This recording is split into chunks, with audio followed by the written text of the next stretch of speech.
For decades in Britain, thousands of vulnerable children were systematically abused by gangs of men, and yet no one dared speak out.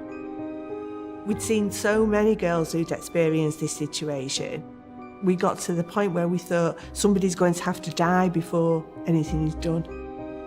The victims were groomed, drugged and raped. And this was happening across vast parts of the country. It was happening in Birmingham, it was happening in Bradford, it was happening in Manchester. How come every single aspect of the British establishment treated every single case that had cropped up as an isolated one-off case with no pattern whatsoever to any of the other cases that were so similar? But there was a pattern, one that risked reigniting delicate race relations, particularly in the north. White and Asian youths. The troubles in the northwest are integrally linked with the success of the British National Party in the last election. There was absolutely no getting away from the facts that the victims were young white children and that the offenders were older Pakistani men.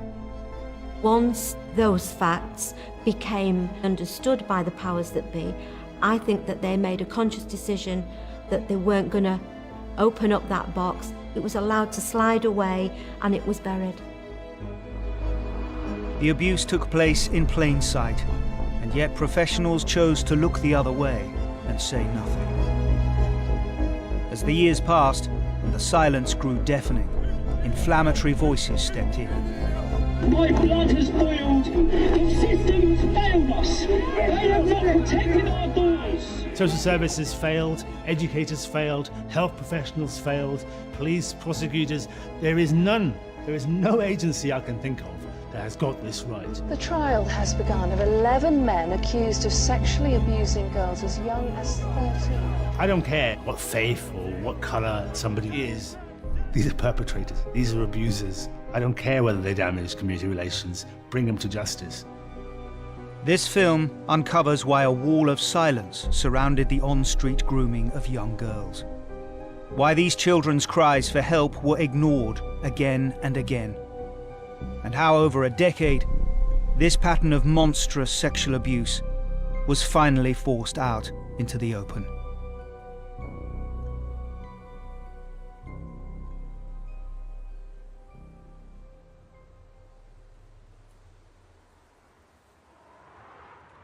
In 2003, with an alarming rise of teenage pregnancy across the country, the Labour government of the day created numerous outreach centres to offer sexual health advice to the young and vulnerable.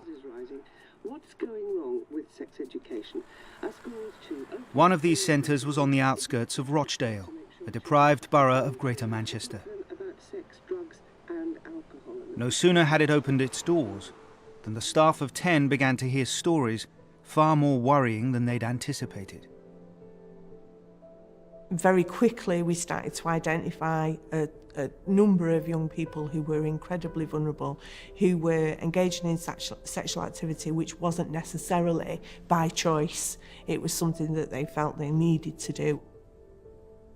It became a situation where we would identify one girl who was vulnerable and then she would come along with her other friends and they were equally vulnerable.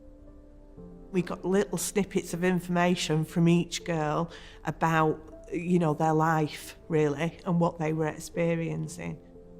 They would tell us that their boyfriend was a taxi driver or that they were enjoying getting really drunk at weekend and at a party where there were lots of adult men.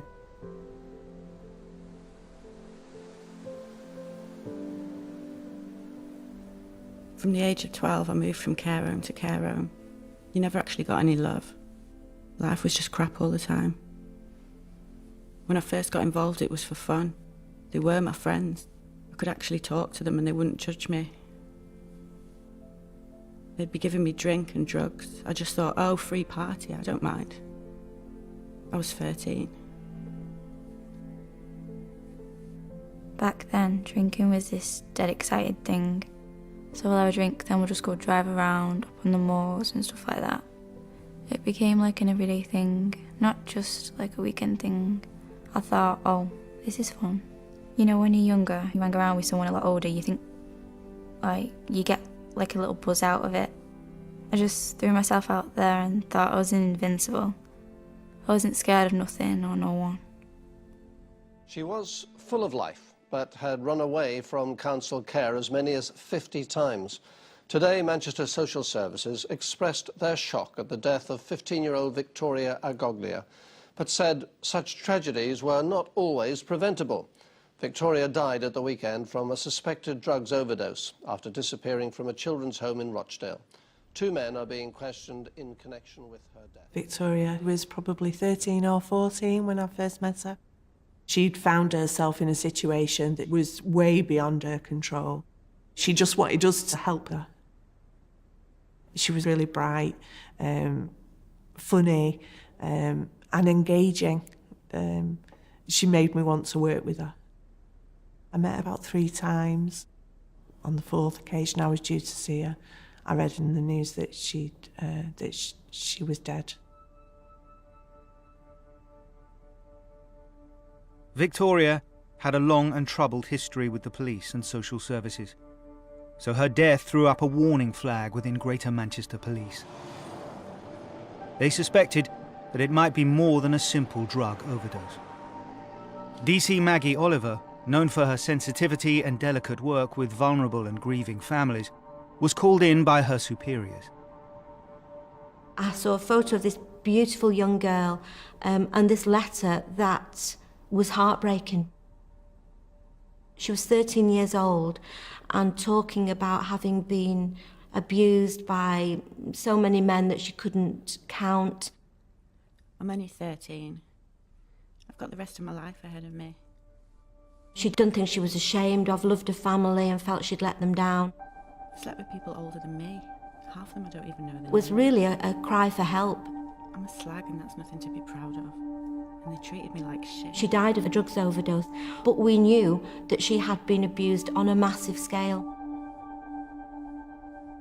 Myself and the 2 officers that I was working with, we were asked to undertake what was called at the time, and I quote, a scoping exercise, where we would really have free rein under the daily supervision of a detective inspector to go out and really find out whether we had a problem with children being systematically groomed and sexually abused by gangs in the Greater Manchester area. That was the starting point for Operation Augusta. It was not the first time such stories had echoed around northern cities and towns. Rumours of the sexual abuse of young girls by gangs had circulated for years. 12 months earlier, in the West Yorkshire town of Keighley, a local Labour MP had been faced with more than just hearsay.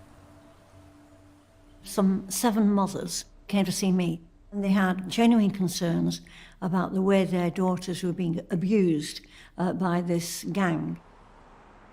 It had all started from having a boyfriend at school, a very handsome, attractive young man from the Pakistani community, who then handed them on to much older men. The mothers had ganged up together in order to get the police to be active on it. The police kept saying to them that due to the fact that they felt fairly sure that the girls had been consenting, probably under the influence of drugs and drink, but consenting, there was nothing they could do. Nearly all of these girls were 12 and 13. Whether it had been with consent or without consent, it was a criminal offence. I had no doubts in my own mind about it. I really wanted to help them, and I wanted it to stop. Within a couple of weeks of GMP starting the scoping exercise, Maggie Oliver and her 2 colleagues had gathered the names of 17 child victims and numerous alleged perpetrators. They knew that the vast majority of sexual abuse is committed by white men in the home.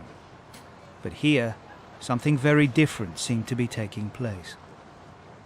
The deeper down we started to dig, the more it became absolutely abundantly clear that the children being targeted were similar kinds of children, young, white, from difficult backgrounds, not all in care, but had had difficult starts in life. The makeup of the offenders was almost exclusively of Pakistani origin. And it isn't predominantly Asian men, it's predominantly Pakistani men.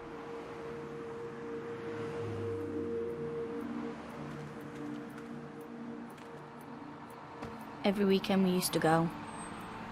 It was a laugh and a joke. And you know, you used to get what you wanted out of it, because you used to get beer and your fags. Then they changed. And wanted more than just giving you free beer. You just said, I bought you beer, now let's have sex. Somebody else would come with a bottle of vodka, and then that person would expect the same as the person before. Then they bring another friend with another bottle of vodka and some more fags. And then he'd expect the same as what the person before. It just escalated from there. Just kept going more and more and more. I was 14.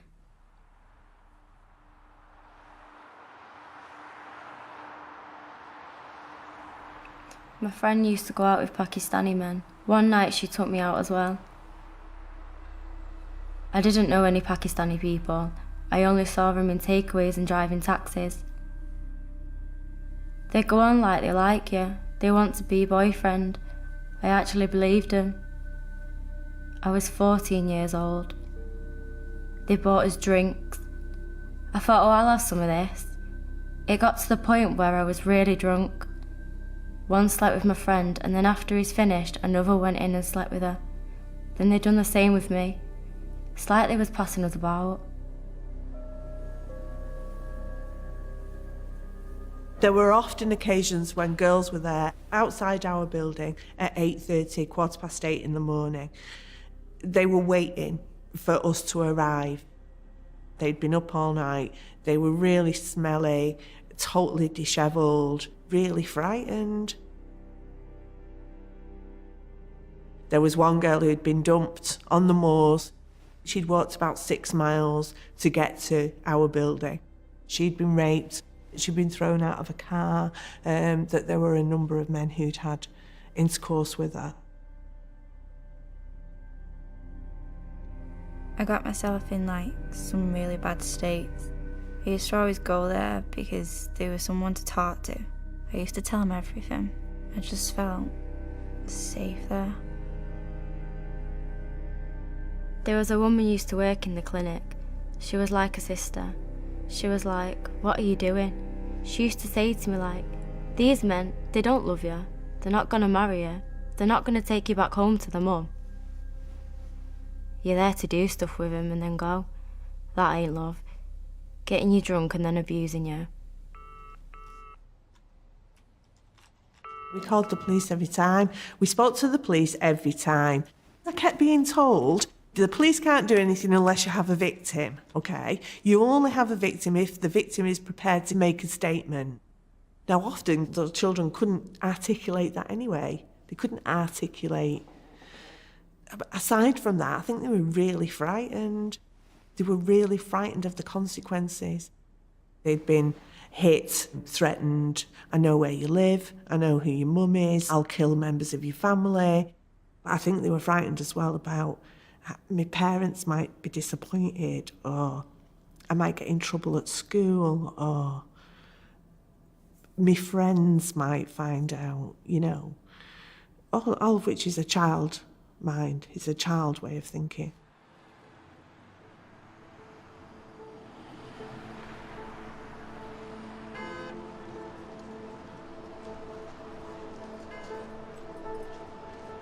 I knew that this problem of on-street grooming was a real problem and it needed to be tackled. The only way to progress the investigation was to get children who were prepared, or a child who was prepared to tell me, or one of us, what was happening to them. One of the children, I spent a considerable amount of time talking to her and trying to gain her trust. Once I'd started to gain her trust, she agreed to take me on a drive round of the area. She was telling us that they were being taken to various premises along what we call in Manchester the Curry Mile. Many of the locations were like flats above the takeaway places. On one of the drive rounds, we drove past a vehicle. She ducked down in the front of the car and said that car across the road with that man driving it, that is one of the men that abused me.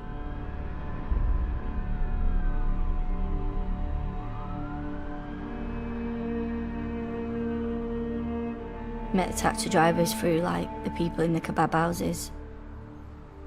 Used to drive us to places where takeaway people would tell them to take us. Then we'd meet another taxi driver, then another one and another one. You just get out of one car and go in another car. Then they tell you to trust that taxi driver. Don't worry, trust him. It'll be alright. And then you go in that taxi driver's car. Then you do sex with him, and then you go on to another taxi driver's car.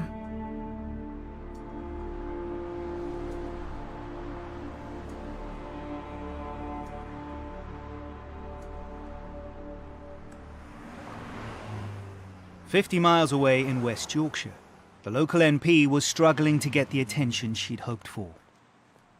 I probably went to see the police about once a month over a 12, 18 months period. And they always had a new excuse for not doing anything. I followed it up with the head of social services at that time, and she told me, well, there's not a great deal we can do because these children are not in care, they're with their parents, and therefore it's the responsibility of the parents, not of the local authority. Church leaders from across West Yorkshire have signed a statement calling on voters to reject the British National Party at the local and European... With little interest from the authorities, Anne Cryer decided to appeal to community leaders who might be able to intervene. As this was a particularly sensitive issue, she turned to an intermediary. I approached a local Muslim Labour councillor. I had him come in and listen to the story of these women. He was clearly very moved by their stories. I asked him, would he be prepared to take this list of young men down to the mosque after Friday prayers and see the elders. I'd wanted them to make it clear that in the view of the elders, they are behaving in a totally un-Islamic way, and it will bring shame on them, on their family, and on their religion if they continue to behave in this way. He went down, he saw them, he gave them the list. They all looked at these lists and they all agreed, yes, they knew all the lads, they knew the families, they knew where they lived, everything about them. And then they said, really, it's got nothing to do with us. End of story. I was horrified and disappointed. The BNP were becoming active and they were going to have a field day on this. I didn't want that to happen. From then on, I started to try to get the media involved. Despite a local petition asking voters to say no to racism, the BNP now has a toehold in Yorkshire, with more seats being contested in the forthcoming May elections. The key point of the press release was that the men who were doing this to these girls were, I think the word used was from the Asian community. I spoke to Anne Cryer's researcher. She told me that the scale of this was far greater than they'd been able to say in the initial press release. They'd identified over 30 men who were involved. The idea of young girls, 13, 14, being befriended by lads who weren't much older than them initially and then introduced to a wider and wider circle of friends. The idea that this was in some way a collective activity, that girls were being passed around men. I'd not encountered anything like that before. I remember so clearly the feeling of how on earth do you report a story that is a fantasy for the far right. It's everything you could wish for if you're pushing a particular agenda. It's innocent white girls and it's evil, dark-skinned men. The government's failure to control asylum and immigration was a force for bad. Norfolk's fears were not without foundation. The BNP's vote in recent local elections had increased 300-fold in only 3 years, winning them seats on councils across northern towns. With the general election looming, immigration, race and asylum were key topics of the day. Yes, it is true that we need to control immigration. Yes, it is important we discuss it, but it's an issue that should be dealt with, not exploited. To my shame, I allowed my liberal fear about giving succour and credence to the British National Party to act as a break on actually doing my job. Norfolk decided not to write an article. New in the job as the Times Northern correspondent, he turned his attention to less inflammatory issues across the region, unaware that the phenomenon wasn't limited to Keighley. We phoned the police, we phoned children's social care. They were stuck in that position of, we're the police, we do this, we're social services, we do this. You know, I started to feel as though I was facing a great big brick wall. I started to send letters rather than making a phone call. Because the police can't ignore a letter. They can ignore or not record a phone call, but if you send a letter, they can't ignore that. So I would send duplicate letters to the police, to social services. My child protection lead also had a copy of the information that I was sharing. So it had gone everywhere. You know, enough people had detail around an event. I kept hoping that at least somebody, one of those professionals, would respond or do or, you know, help, really. 12 months from opening its doors, the staff at CIT had lodged more than a dozen cases with police and social services. As far as they knew, no action had been taken, yet the accounts of abuse continued.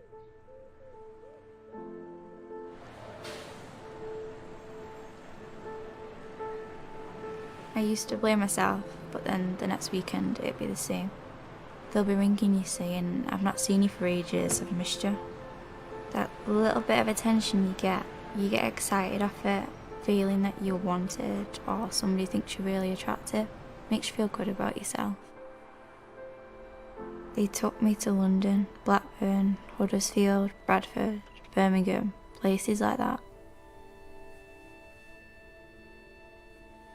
I've woke up in like a house, like a derelict building, just like a bed there.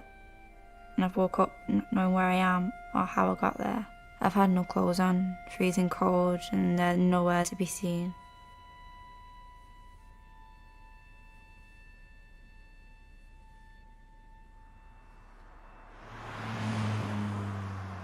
At Greater Manchester Police Headquarters, after 6 months of investigation, Maggie Oliver's scoping exercise was drawing to a close. She was getting ready to make her case to her superiors. I personally wrote the report. I started it with the photograph of Victoria and her letter. Anybody who read that report had to see that picture and had to read that letter. I wanted a powerful message to go to senior officers that the human consequences of not addressing this massive problem of on-street grooming now, professionally and properly, could lead and would lead to other children being in Victoria's position. I wanted that abuse to stop.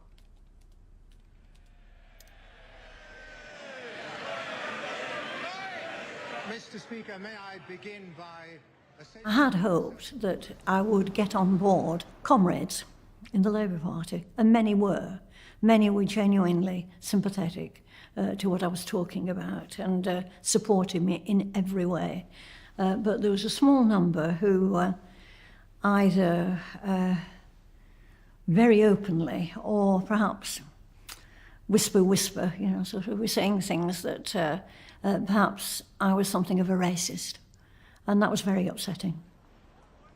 I'm absolutely convinced it was a political correctitude gone mad. You know, there was absolutely no reason for it. I was rocking the multicultural boat, but how do you get changes without talking about it? In May 2004, Maggie Oliver and her colleagues finished and presented the Augusta report. The Assistant Chief Constable accepted fully what we were saying. He didn't dispute it at all. He accepted that Greater Manchester Police Area had a problem with on-street grooming. We had word back that Greater Manchester Police fully accepted we had a problem, and they were going to resource Operation Augusta with a full major incident team. And the team I was working with, we were over the moon. This problem was going to be addressed. You know, we've got one child that's died. I'm thinking we can address this, we can stop it growing, you know, we're going to do it.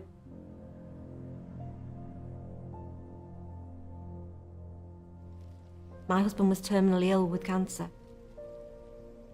I was needed at home. My husband needed me. I've got 4 children, and I went off work to look after my husband through his final 3 months.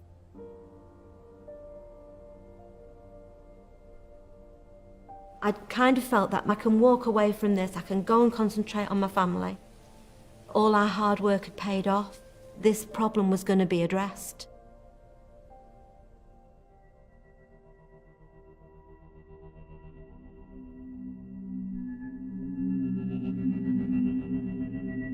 The British National Party is launching its election manifesto this lunchtime. The party, which wants an end to all immigration, is fielding more than 100 candidates, 4 times as many as at the 2001 election. This was all timed to coincide with St George's Day celebrations. At last year's European elections, the BNP received almost 1 million votes, proof, they say, that they're moving forward. In May 2005, the BNP stood in larger numbers than ever before in a UK general election. They called for withdrawal from the EU, an end to immigration and multiculturalism, and warned of the creeping power of Islam. Their message found support across northern cities and towns, particularly when they added the grooming of white working-class children to their campaign. Griffin made this announcement. He was coming to take on Anne Cryer as the BNP candidate for Keighley to protect these vulnerable white girls. What Anne Cryer dismisses as grooming and what is really racist paedophilia has been going on in Keighley for at least 10 years. For most of that time, Anne Cryer's been in charge and she's turned a blind eye to the problem. All they wanted to do was to have confrontation and to demonstrate how virtuous they, the BNP, were. They did nothing. They did nothing to help and nothing to assist either the white girls or any other girl. It was just dreadful. This town should be on everybody's lips as the place where those paedophile drug rapes went on. Because 60 of our children, 60, well, 1 is too many, but 60 is a massive rape wave. It's astounding. The leader of the British National Party, Nick Griffin, has been arrested on suspicion of incitement to commit racial hatred. It was recorded on tape saying that Islam was a vicious, wicked faith and warning supporters to stand up to Muslims. Police insist it is a coincidence that the BNP leader had to come here to be charged the day after a general election was called. The British National Party, though, were determined to make the most of the time. One of the speeches for which I'm accused of inciting racial hatred was talking about the endemic problem of harrowing and grooming of young girls. I think it's very important that these issues are got out and are discussed. I will keep on telling the truth. My colleagues in the British National Party will keep on telling the truth. And however many of us they jail, however long they jail us, we will keep on telling the truth until the truth prevails. I never thought he would win, but I felt that it was going to do a great deal of damage to race relations. Working class people on small estates were being indoctrinated by these racist lies. Knocking on a door near you. The British National Party. Branded extremists by their opponents, the party says it's gathering support nonetheless. The senior police officer in charge said to the parents of girls who are being groomed for illegal underage sex by Muslim paedophiles, he said, get used to it. There's nothing we can do. It's a fact of life.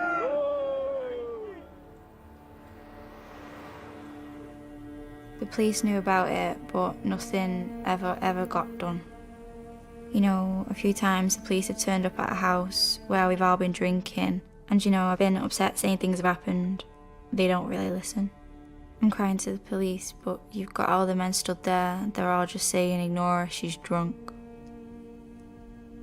I'm crying, I'm screaming, I was upset, I was hurt, and the police are like, oi, enough is enough. Then you're the one who gets arrested when all you're doing is crying out for a bit of help.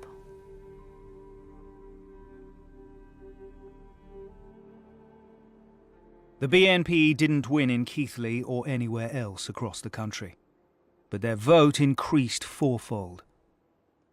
The party had exploited an underlying anxiety about multicultural Britain, an anxiety that was to boil over in the summer of 2005. There were 4 explosions, bringing chaos to parts of the capital. Terror bombs explode across London, and inside, page after page of harrowing personal stories. In the United Kingdom.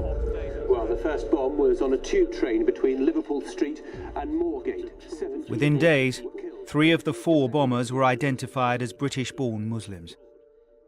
In the Asian community, there were fears that the entire community would be made scapegoats. As a white male in this country, have you ever felt under suspicion? Have you ever been made to feel uncomfortable in your own country? Have you ever been made to feel uncomfortable in your own skin? Rising Islamophobia, which the far right was helping to stoke, meant the police faced a difficult challenge. They carried out raids and increased surveillance to try and root out terror cells. At the same time, they had to maintain social cohesion and make sure that any action they took wasn't perceived as racist. Operation Augusta was a full-on major incident team investigation when I went off work. I came back to work in September and the job had died a death. It had just gone, fizzled out, shut down. I couldn't believe it. I was incredulous. This was systematic, organised sexual abuse. They weren't just picking one child out of the ether. These were groups of children that they were being targeted, and it was like a production line, you know, one and then another. So what was happening to all these children now? Who was dealing with this kind of crime? Nobody. It was being buried.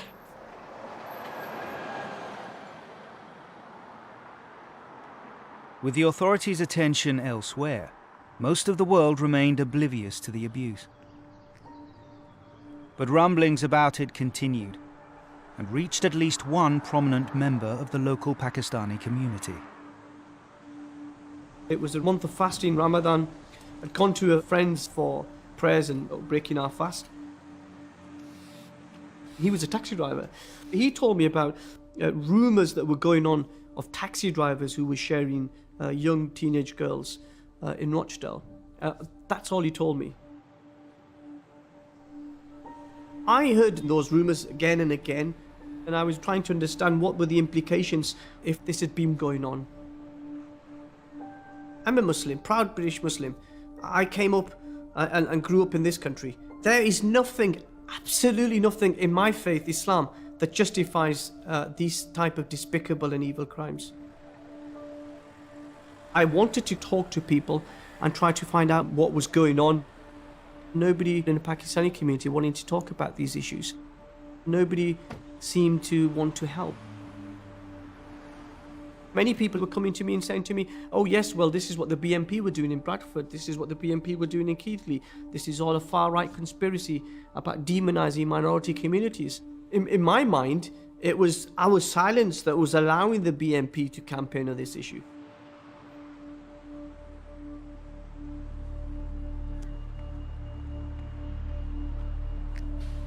I felt totally alone. There was no one to help me, no one who would listen. So it just went on. One time I was at a house in Oldham. I was drinking, I was doing speed, and I was just getting off my trolley. I didn't think anything of it. I was just generally having a good time. When I came round, I didn't know where I was.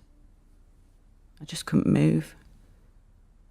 I was on a single bed. There was a double bed next to me. There were just men coming in and out. It just seemed like one after another. They were all laughing and joking, pleasing themselves with my useless body that I couldn't move. It kept getting light, then dark.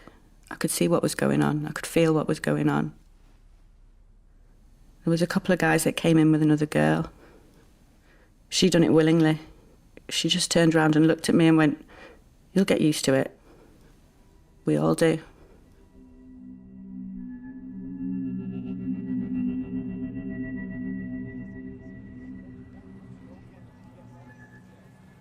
In August 2008, Greater Manchester Police received a call from a kebab shop. A drunk teenage girl had kicked off and was smashing the glass counter, standard fare for a Friday night.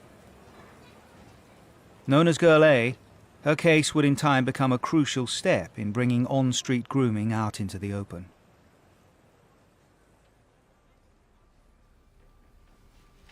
We got a phone call from the police. Asked us as a responsible adult or parent or whatever to come down to the police station. I thought to myself, oh no, not again. What's she done this time? What the hell has she raised today? I went to the police station. She was agitated and very upset. She also seemed to be withdrawn at the same time.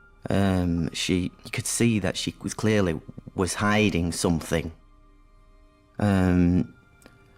She didn't want to say something, but, you know, after I spoke to her and said, look, what's going on?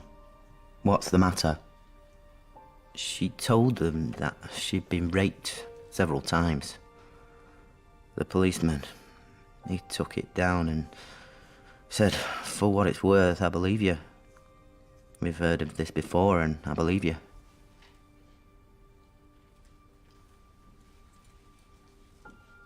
I was totally in shock. There's no other way to describe it. You're a father. You're supposed to look after your children. You know, it's your job, it's your duty to look after your children and protect them. I tried and I failed.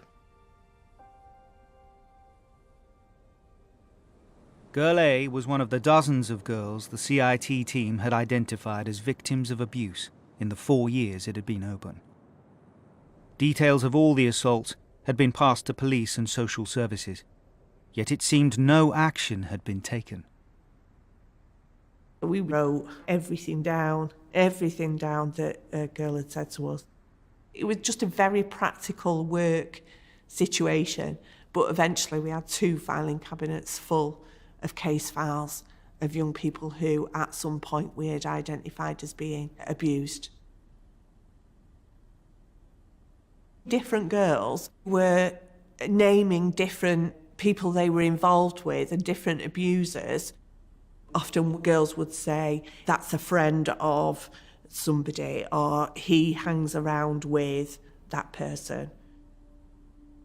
The easiest way to collate that information was to write those names into a book. In the office, we just called it the boyfriend book. If there was a name beginning with A, we would write A, Ahmed, age, any detail about a car, any detail about who they were associated with. And then at any point in the future, if another girl talked about Ahmed, we were able to see there was Ahmed and he was cross-referenced in somebody else's notes. What became really clear was that the abuse went in waves. There was a big group of girls really early on, around 2003, 2004, and we realised that one was associated with that one, who was associated with another one, and then names of boyfriends started to be really familiar. And then suddenly there was a totally separate, younger group of girls, all of them interconnected, all of them experiencing the same kind of abuse. We were then able to do a kind of a spider diagram. That girl was associated with that girl who was associated with that boy, who all knew this other person. They'd all been associated with a blue Volkswagen. They'd all been to a warehouse somewhere. It was really naive, but we were able to map out who had been associated with who at different points.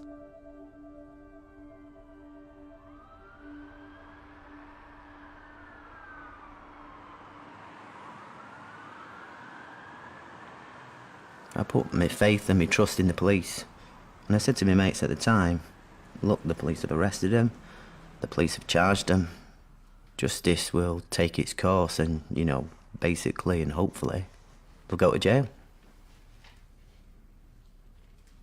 A few months down the line, they decided that they weren't going to pursue it anymore. I knew that knickers had been recovered, and I knew that DNA evidence had been recovered, and that basically the semen of one of these animals was in her knickers. It's a smoking gun, that's red-handed, simple as that. And I don't think that any sane human being could disagree with me. Ooh, how can, you know, how did the semen get there? It was the Crown Prosecution Service who dropped it. They said that my daughter, she probably wouldn't be believed in court. She wasn't a credible witness. It's just ridiculous. You know, I know very well that there was an excellent case there. I was totally devastated. You can't be anything else. How on earth could this be allowed to happen? About 3 or 4 days after, a leaflet come through the door from the BMP. It said things that just made sense, really. I gave them a ring. A gentleman come out, and, you know, I mean, I'd said what happened to my daughter, and they basically said to me right away, well, you know, we know about this. They were listening to me. No one else had listened to me, but they even knew that I was on about, and they knew entirely about the whole problem. Everyone else had said there isn't a problem, or just denying it existed, or you can't say that, that's racist. I joined on the spot.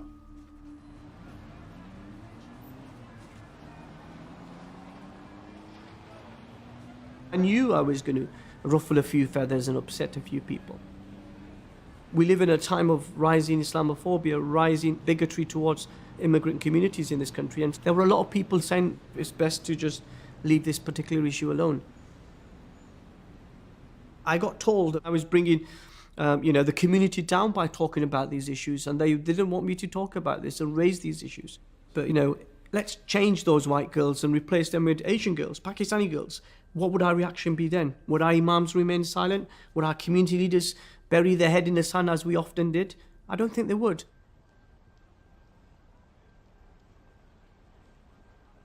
I live in a community, I have family in the community, and so for me it was a real struggle, because I was somebody who championed the British Pakistani community, and suddenly I was then the person who was engaged in pointing the finger at my own community.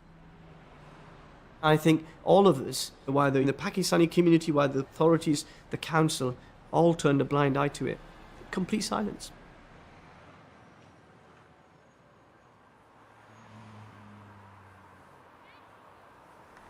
I was with these men in a house in Rochdale. I was already drunk. I was always drunk.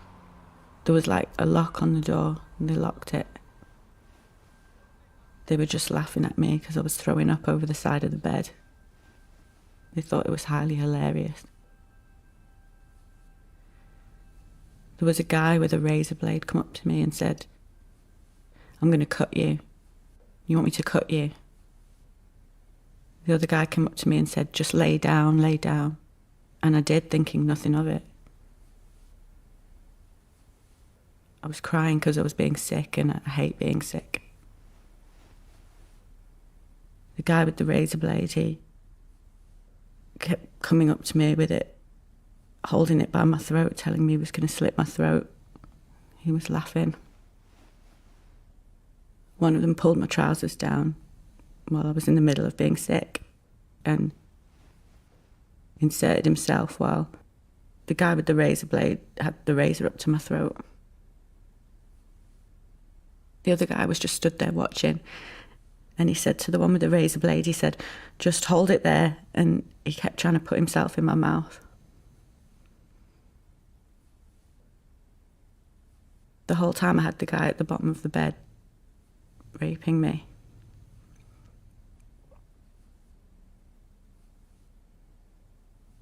I actually thought I was going to get my throat slit.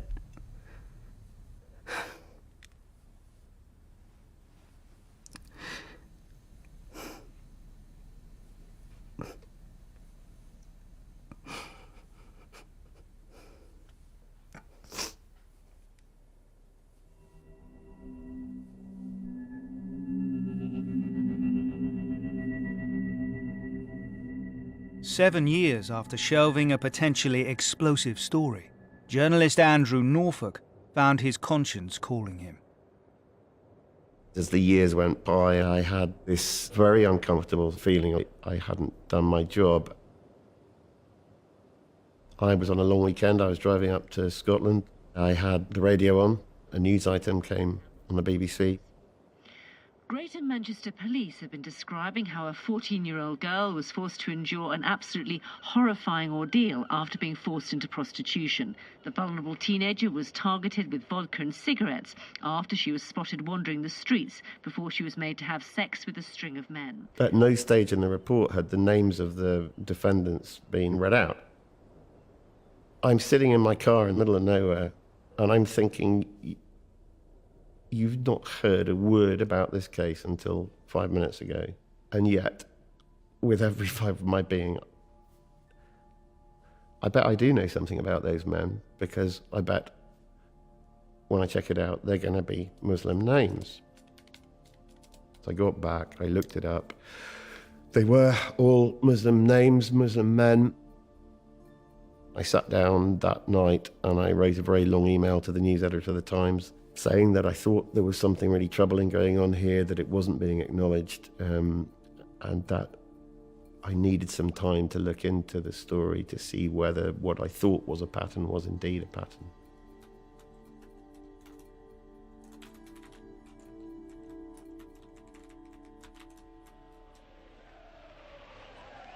As Andrew set to work, demonstrations were sweeping across the country, led by the emerging face of the far right, the English Defence League.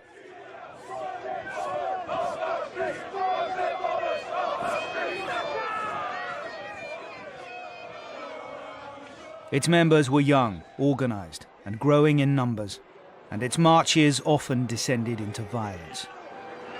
Gas grenades were thrown, police vehicles were vandalised, and the police themselves were attacked. The EDL's goal was to stem the growth of a faith that it believed was corrupting the country. And in the grooming of white children, they saw not just a crime, but evidence of a broader Islamic agenda. Militant Muslim gangs taking liberties in our towns and cities, taking liberties with non-Muslim youth, non-Muslim girls, raping, pimping, beating, abusing our whole system. As you can see behind me, there's a massive police presence in Bradford today. Around 300 members of the English Defence League came to this town to hold... The squeamishness of the liberal establishment, and that includes the media, national politicians, police forces, social services, in actually confronting what was going on, left a void, and into that void marched the EDL to spread a completely poisoned, a divisive agenda.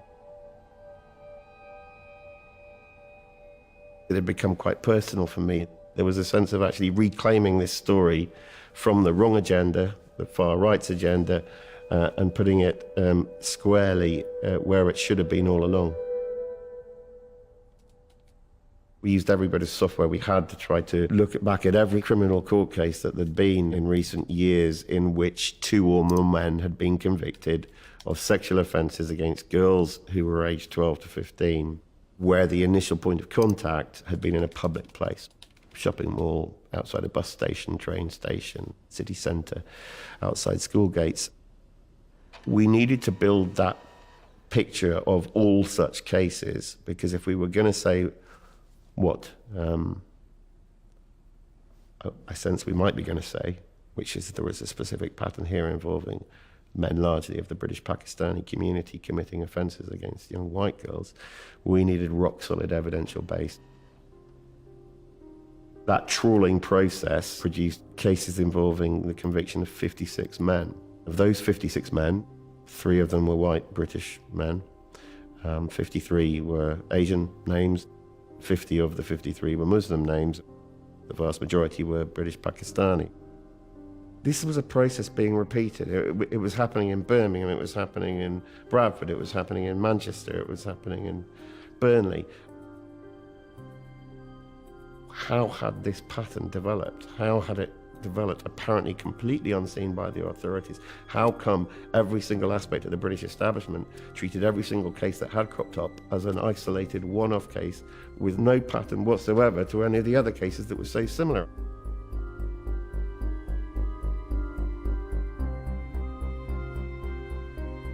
The statistics were there. We needed to start talking to people about it and asking, what's going on here? What do you think? What are you doing about it? What are you not doing about it? We went to police forces, we approached local authorities, we went to specialist charities, government departments. Nobody would speak about this.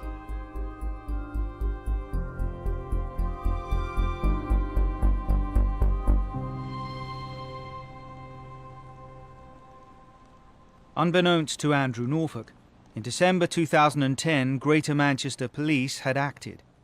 They'd launched an investigation, Operation Span, and had arrested 9 men from Rochdale on suspicion of child sexual exploitation. DC Maggie Oliver, who years earlier had spent months investigating grooming, was once again asked to play a key role, to persuade child victims to provide evidence. My first response was, well, thanks very much, but no thanks. I've been here before in Operation Augusta. I do not want to be in that position again.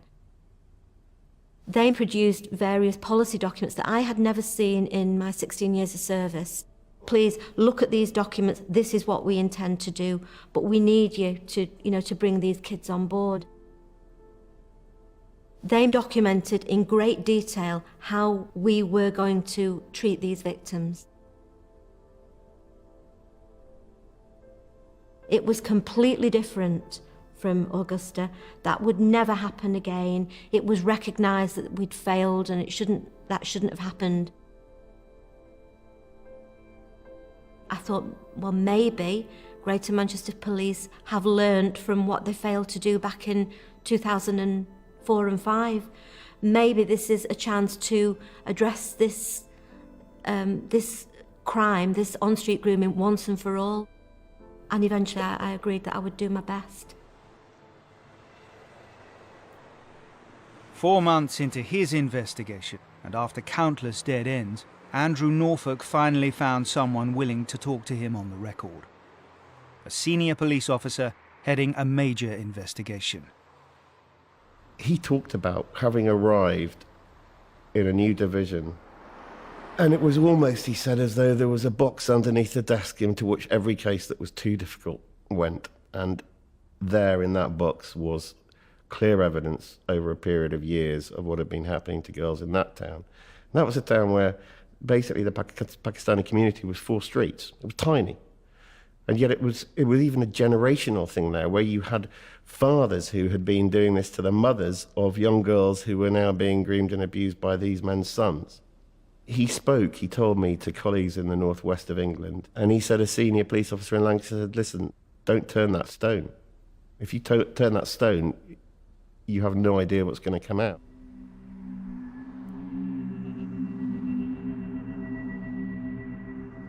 Men were arrested just before Christmas over allegations of the sexual exploitation of teenage girls here in Rochdale. We understand that all the men are Asian, that they're aged between 20 and 40. We also understand that all the girls concerned are white. Now, police are saying that these arrests were made on suspicion of rape. As the investigation continued, Maggie Oliver was charged with winning the trust of 2 sisters with a long history of abuse. Both had had repeated contacts with the police and social services over the years. She quickly discovered their abuse was not only well known, but well documented. From reading social services records, it was abundantly clear that mum had been asking for help from social services over a long period of time. These children were on the Child Protection Register to be protected. The case conference notes themselves documented what mum was saying was happening to the children at the hands of these men. There were comments informing social workers that the children were being threatened at gunpoint. Somebody had threatened to kill them if they went to the police. Mum, she got really irate, stood up and shouted, you know, what are you doing about these packies? Now, that's not my language, that's her language.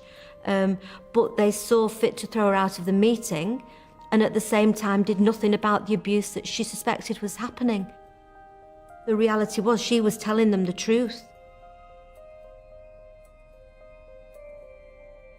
As part of that reading, it became apparent to me that there was another team employed by Rochdale Social Services called Crisis Intervention Team, and they were the team that the children were visiting regularly. Until that time, nobody had been aware that they'd existed. We needed those files. The Crisis Intervention Team handed the police thousands of documents, detailing over 100 assaults from the 8 years they'd been open.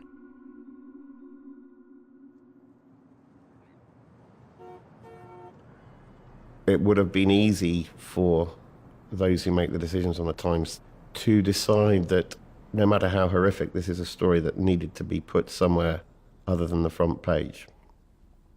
But in the end, the reverse was decided. It was that this was a story so horrific and so controversial in terms of what we were going to be saying, that the only place to put it was on the front page.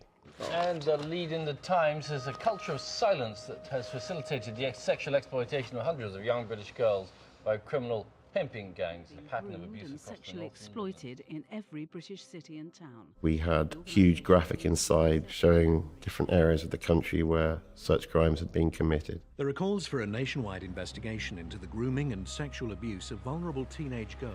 Within a couple of days, the government had ordered the first of what turned out to be 2 national inquiries. These young men are in a Western society. They're fizzing and popping with testosterone. They want an outlet for that, and they see these young women, white girls who are vulnerable, who they think are easy meat. Jack Straw's comments on the racial background of men found guilty of grooming young girls for sex. Former Home Secretary Jack Straw's held up as evidence that Asian gangs, specifically Pakistani men, represent a particular threat to young British girls today, which is not being confronted. It's much more comfortable in a society which most of the people living there, like, for example, me, all we want to do is be able to have people rubbing along together and communities rubbing along together, and raising an issue like this doesn't make it easy because it asks hard questions. If you really want sex, there's prostitutes who are doing it. Why can't get vulnerable girls? They haven't got no morals, they're monsters. It's just terrible. If you're like for Pakistani or something like that, you should be ashamed.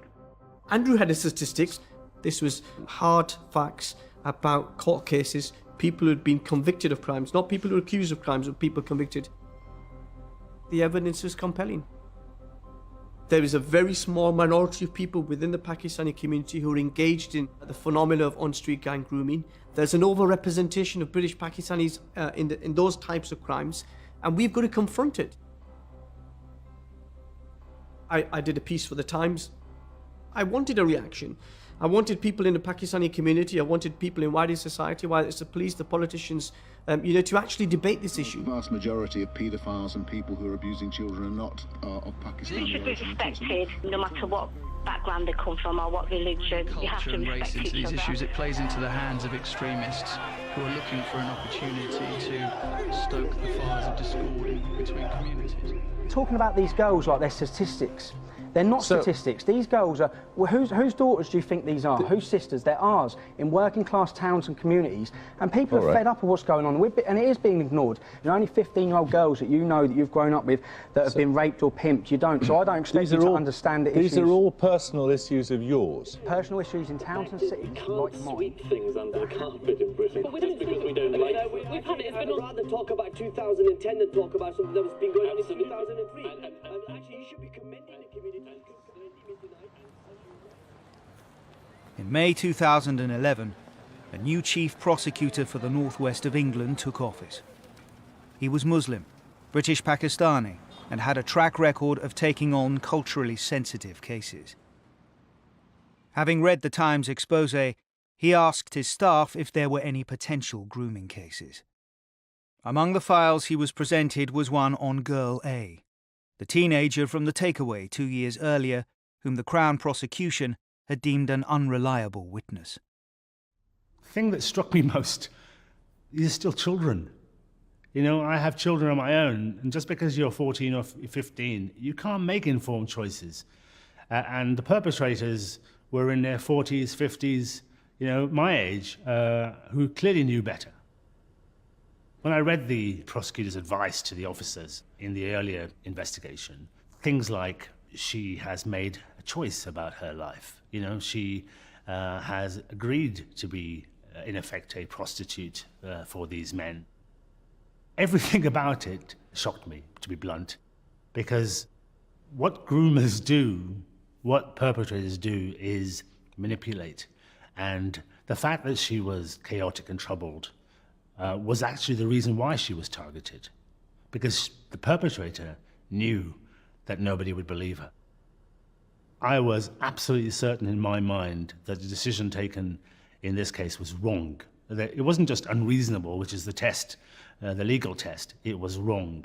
And if it was wrong, to maintain public confidence, I had to reverse that decision, and so I did. Nazir Afzal instructed Greater Manchester Police to build a case around Girl A. Officers began by focusing on other girls abused by the same men, and invited Sarah Robotham and her team to police headquarters to help. The room was set up with images of victims down one side of the room and images of perpetrators down the other side of the room. Me and my staff had not really ever seen the perpetrators, and yet there they were, the nicknames associated with an image. And of course we knew the crimes that they'd committed. We knew what they'd done. There is no one-size-fits-all when it comes to a perpetrator. However, all of these men either worked in the nighttime economy, such as taxi drivers, takeaway, restaurants, or they were solid members of the community, pretty much all employed, well known to each other. They all had marriages, they were all in relationships, many of them had children, outwardly were family men, they worked hard, they worked long hours, and they broke that up with the sexual abuse of children, which to them was downtime. Most of the victims were traumatized from years of abuse by numerous men. They knew their accounts had been passed to authorities, but been met with total silence. Now, the police were asking them to cooperate and to drag up their painful pasts. The police come round. They was asking me a lot of difficult questions. I remember thinking, why are they asking me this now? Why couldn't they ask me years ago? I'd been arrested with Asians. My dad's reported me missing. Why did they never ask me questions or anything? Back then they could have had loads of evidence. They could have got a file together. I stopped and said, I can't do it, and just walked. I thought, if you didn't help me in the past, why am I going to help you now? There was a lot of pressure from the police. It was like, you'll help us so much. I trusted them, gave them the names of the people that had done stuff to me, and I told them a lot about me. It was like a sigh of relief, like thinking at least something's going to happen now. At first I said no. I didn't want to talk to the police. They just kept saying, look, it's not your fault, it's not your fault. In the end I started a load of interviews. I told the police about when I got locked in the flat, the razor blade incident. I gave the police names, any clothes that I could remember that I'd worn. I gave like as much detail as I possibly could. In the end, I'd done something like 29 hours worth of interviews.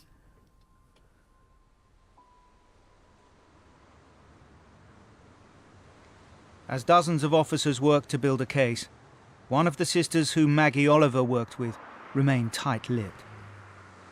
It took months before she finally opened up. She told me what had happened to them. Tiny details of her worst nightmares. She took me on drive round, showed me locations where the abuse had happened, onto the moors, into really remote places. There was no houses around, there were no lights. Children up there would not be seen by anybody. To think of being up there, drunk, on your own, with a man who's 3 times your age, was actually really scary. When one of those children tells me what's happened, they're putting their faith in you. They are reliving all that abuse. They are talking about it in the most horrific detail.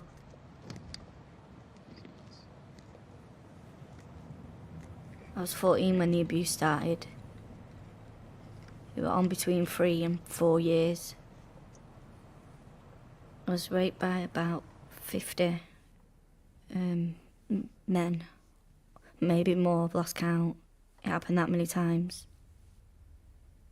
I felt ashamed that I'd had sex with so many older men. Disgusted in myself, really. I kept it in a box, you know, locked away in my head. To open that box and tell Maggie everything that happened was really hard. Her account was added to what was countless hours of evidence from other victims. As prosecutors poured through multiple ID parades, drive-thrus and physical evidence, it became clear how difficult the case would be to win, and that not all the victims could be called as witnesses. I was told at 4 o'clock on a Friday afternoon that the police were no longer, and I quote, going to use this girl. And I couldn't believe it. I had put my heart and soul into bringing these children on board on absolute guarantees and assurances that there would not be a repeat of what happened in Operation Augusta. And here I was, back in the same place, but on this occasion, it wasn't just one interview that this child had given. It was 6 months of her life. I felt it was immoral, inhuman, unprofessional. I couldn't believe it.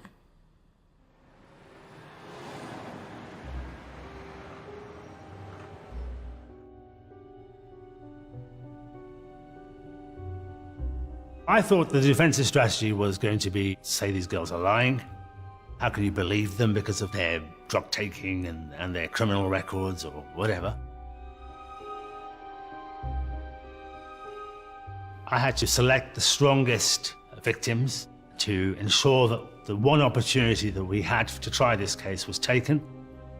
I knew that they were going to be cross-examined in the courtroom up to 11 times, each of them. Being cross-examined once is extremely traumatic, and 11 times about some of the most intimate things that can happen to you, or have happened to you. I knew that they had to be really strong. I had to make a judgment about how many of them we were going to rely upon. 6 girls were chosen to testify. Their graphic accounts of assault under the noses of the authorities would finally push the grooming story onto the front pages.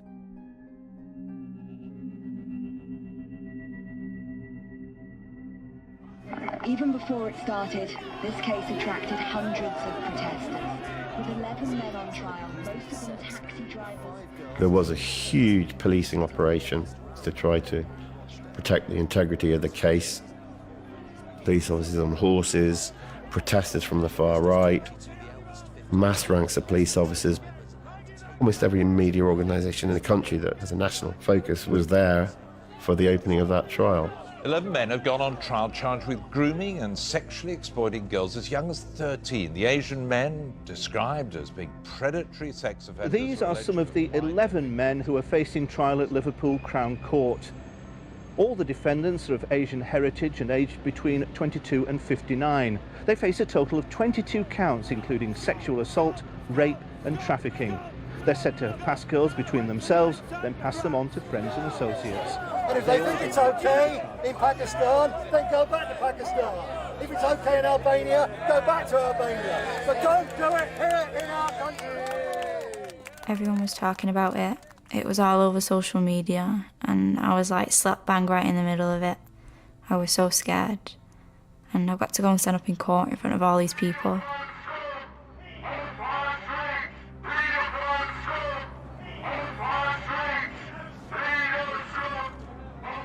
It was hard. I was young. I just had a kid.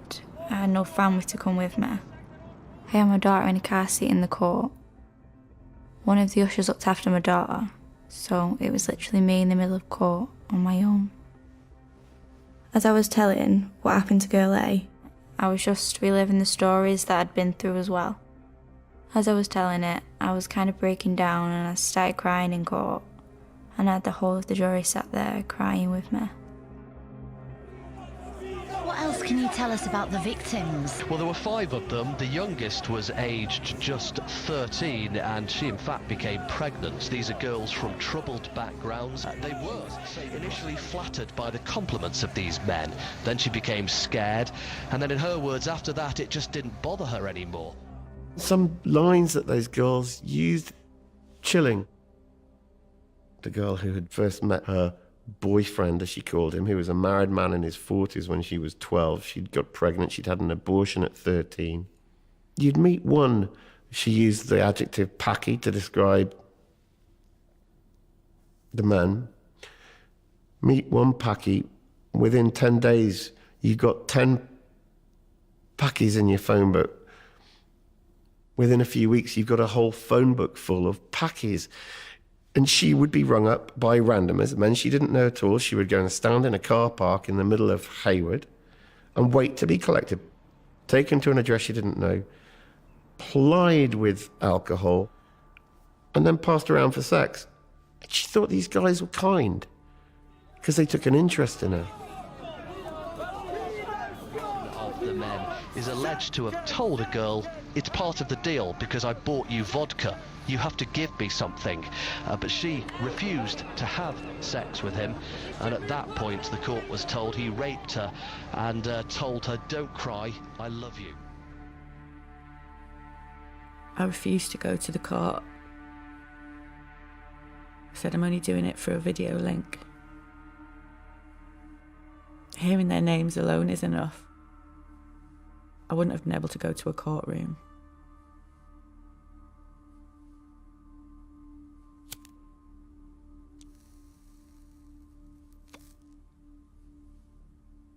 When it came to getting asked questions by their barristers, that was when I didn't want to be there. The names that they called me were worse than I was pre-warned.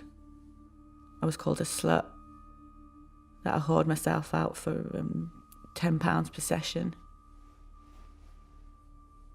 And they'd keep digging. I was screaming at them, crying tears, and then they'd carry on.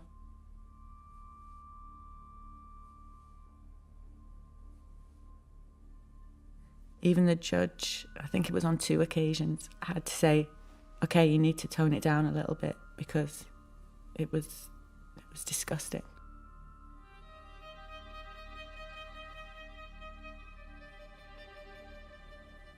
I certainly became aware of the cross-examination of the main ringleader. The moment where he decided to pull open his shirt and throw his hair into the courtroom to suggest that, of course, the victim would know that he had a hairy chest, because all men have a hairy chest. Then he moved on to abuse white people generally, to say that the reason why he had taken her in and in effect that she was accompanying him is because the white communities of this country had let her down. You, the white communities of this country, have neglected these girls. Is it no wonder that they come to us?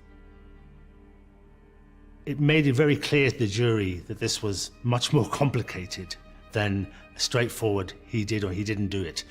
He may have done it, as he suggested, but he seemed to have a reason for doing it, and somehow he wanted to blame the whole of British white community for allowing these young girls to be so vulnerable that they became available to him. It became very uncomfortable because he was absolutely right. Social services have let down these young girls.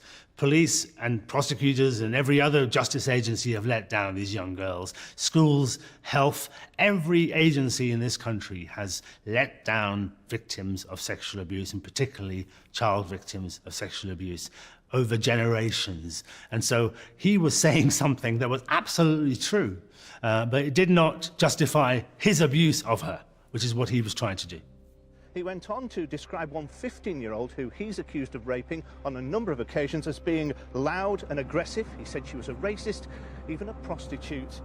He said that she was like a bone in a kebab. It was at times unrelenting in terms of the sheer grimness of it. These were treated as consenting kids who were choosing to make money or have a bit of fun, as in, you know, somewhere to stay warm, somewhere to have free food, free booze, choosing this lifestyle. And, you know, who are we to stop them getting on with it? Tonight, after 11 weeks, the case which centres on Rochdale involving the grooming and abuse of teenage girls has finally ended. Including rape and trafficking. The victims were girls aged just 13 to 15. These men said the victims chosen by these defendants, quote, were chosen because they were not of your community. I remember vividly the day the verdicts came in, and I remember sitting in my front room on my own, watching Steve Hayward walk out onto the steps at Liverpool Crown Court and give a statement on behalf of Greater Manchester Police. Okay. This has been a fantastic result for British justice. These victims have been through the most horrendous of crimes, and I just want to commend their bravery in relation to the ordeal they've had to go through. These are the most vulnerable in our society, and they have been preyed upon by adults who should know better. There were so many feelings going through me when I saw him on those steps, and it crystallised everything I was feeling about the whole on-street grooming. I would also like to thank my officers for the professional... He had been in charge of child protection at the time of Operation Augusta. He was the man I had face-to-face meetings with. He knew full well what on-street grooming was. You saw Victoria's photograph. You saw her letter. You knew that Operation Augusta was a live and running job. You knew what the offender profile was. You read my report. You were part of the officers who authorised it to go to the major incident team, and you were one of the ones who dropped that job. Thank you very much.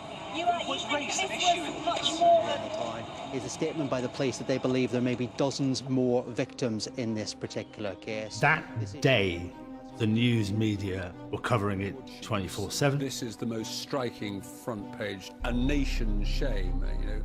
I have not known anything like it in my life. A horrendous case. There was real shock at what this case had uncovered. There was a sense of where else is it happening?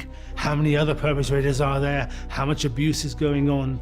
Why is this happening? What's our responsibility? This is about power, and it's about sexual exploitation. One of the men was from Pakistan. The ninth was from Afghanistan. Right-wing group. Two questions they wanted to know. One was, why hadn't it been prosecuted before? What does it say about the justice system? Two, was this a race issue? The fact is, we cannot use this as a tool to generalise and cascade every person who happens to be brown, whether they're Asian, in all communities, all ethnicities, all religious groups. A violent, degenerate person that will prey on young, innocent girls does not take race into account. They go after girls, simple. And I think by saying, oh, they go after... In the days and weeks after the Rochdale verdict, the issue of race wouldn't go away. The police are wrong to say that race isn't a key factor in this. This is an issue within the Asian community, a small group of Asian men. These 9 men did not commit this abuse because they're all Pakistani and Afghan in origin. They did it because they are vile scum, and vile scum exists in all Every community and every race has its sex abusers. I'm a Muslim myself, and alcohol is forbidden, drugs is forbidden, sexual abuse is forbidden. All of these things these men were surrounded by. So it's not as if the Quran was their handbook for the abuse of these young girls. They surrounded themselves with everything that was forbidden by Islam. Tariq, good morning. As far as I see it, evil is evil. And for like the last 20 years, we've had an underclass in this country. It's incredibly sad that a young girl feels she's special because she's given a kebab. Paternal sexual exploitation is a national problem. It's not particular to one culture or race. And I think As the country grappled with the fallout from the Rochdale trial, more and more cases came to light. A 14-year-old girl was taken to a house in Briarfield. Some under current investigation, some from the past. Exploiting children has become a social norm in a region where just 1 in 5 police officers are trained. I could barely believe what I was reading. I thought that Keighley was the only place in the universe where this sort of stuff was going on. And then I discovered, to my horror really, that it had been going on in all these other towns, but no one was talking about it. I just wish that people would have understood the sort of dreadful situations that these girls were going through. Their lives would have been completely changed, and why couldn't people understand that we had to move heaven and earth, if necessary, to stop this sort of thing happening? Various inquiries were already underway to investigate not just Rochdale and Greater Manchester, but the national picture. In dealing with vulnerable victims, we've long had operations against things like child prostitution, Operation Messenger. It's not fair to say we did nothing. We did do something. We perhaps didn't do as effectively as we would have liked to, and that's the lack of sharing of data across services. As the inquiries tried to understand how and why so many children had been let down, Maggie Oliver began going through her files on Operation Span. She was shocked to find that some of the evidence she managed to gather from one of the sisters appeared to be missing from the police database. When one child tells the police that she has been raped by in excess of 30 men, and Greater Manchester Police choose not to make an official record of any of those allegations, that is out-and-out neglect.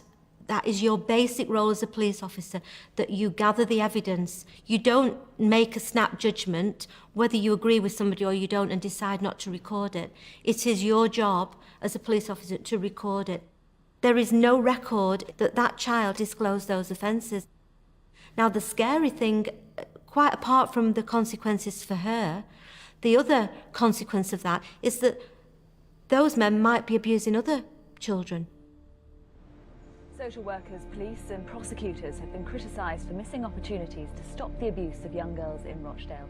As various reviews started to publish their findings, the official government inquiry was nearing the end of its 6-month investigation. Continued grooming and rape of a number of girls. It's believed there were around 50 of them, and some may have been as young as 10. Committee members had heard from senior executives and managers.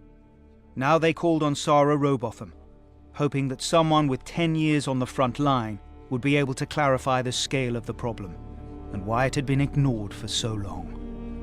And I'm quoting from the report, overall child welfare organisations missed opportunities to provide a comprehensive, coordinated and timely response. Yeah, you agree with that? Absolutely, I would absolutely agree with that. I think the report makes reference starts at 2007, and I'd like to suggest that that happened much earlier, from 2004. Over that period of time, I made 181 alerts to children's social care. 181 alerts? When those referrals weren't acted upon, did you take any further action? As far as I'm concerned, I told everybody that these children were being abused. Let me be blunt. Do you think the failure in Rochdale was due to incompetence or indifference? It was attitudes towards teenagers. It was absolute disrespect that vulnerable young people did not have a voice. They were overlooked.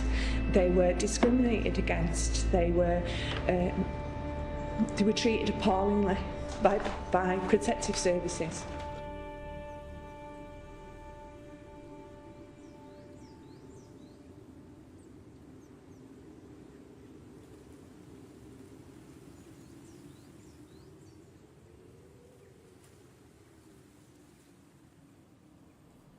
If Greater Manchester Police had followed what we knew to be happening in relation to Operation Augusta back in 2004 and 5, I know 100% that this kind of crime would not have escalated to the proportions that we now see. As a community, as a country, we're trying to play catch up with a crime that has become frighteningly, it's epidemic proportions. I hope that now we realise we can't turn a blind eye. I just think it's too little, too late. And I'm heartbroken about the kids in the middle of it who have been let down.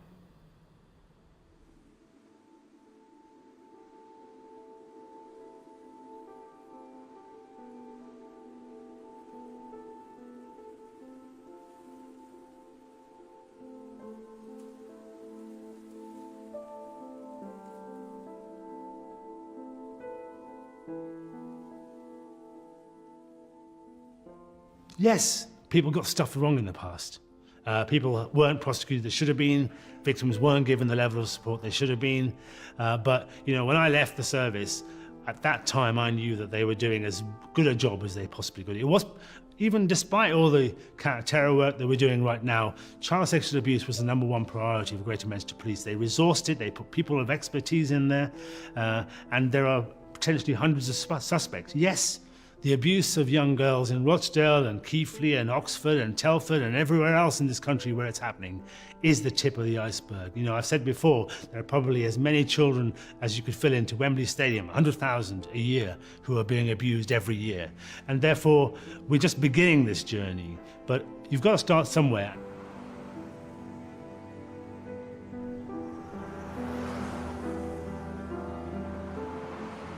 I wish it had never happened. I wish I had a childhood. I wish I did things like a normal family would, just random things like going down to the forest and making pictures with leaves and stuff, or sleepovers and things like that. Nothing could ever bring justice to me, I don't think. It's not something that's ever going to make me feel better. Your thoughts last forever.